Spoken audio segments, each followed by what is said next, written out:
হাই friends, মই আয়ুষ ৰং চেনেলত সম্প্ৰচাৰিত হৈ থকা পতিতৰা ধাৰাবাহিকখনৰ আজিৰ খণ্ডটো চাবলৈ বহুত বেছি ভাল লাগিব, কিয়নো যোৱাটো খণ্ডত যোনে চিঠি এখন লিখি ডিংগি অহিৰণৰ হাতত দিবলৈ দিয়া দেখিবলৈ পাইছিল আৰু অহিৰণে চিঠিখন পঢ়া দেখিবলৈ পাইছিল।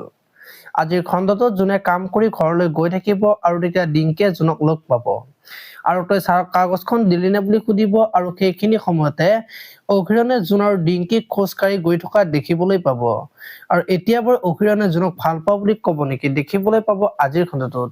ইফালে আকৌ অহিৰণে জোনৰ কথা ভাবি থাকিব আৰু লগত থকা পুলিচজনে অহিৰণক আপুনি জোনৰ কথা চিন্তা কৰি আছে নেকি বুলি সোধা দেখিবলৈ পাব আৰু তেতিয়া ৰাস্তাত ল'ৰা এজনে ৰখি থকা দেখিবলৈ পাব আৰু তেতিয়া অহিৰণে ল'ৰাজনৰ ওচৰত যাব আৰু ল'ৰাজন তাৰ পৰা পলাই যাব আৰু তেতিয়া বেদই অহিৰণক দেখা পাই গুলি কৰিব আৰু আজি বেদই অহিৰণক গুলি মাৰা জোনে দেখা পাব আৰু তহঁতে ছাৰক কিয় মাৰিলি বুলি ক'ব আৰু অহিৰণক জোনে মেডিকেলত লৈ যোৱা দেখিবলৈ পাব। এতিয়া বাৰু মাকে জোনক কি ক'ব দেখিবলৈ পাব আজিৰ খণ্ডটোত।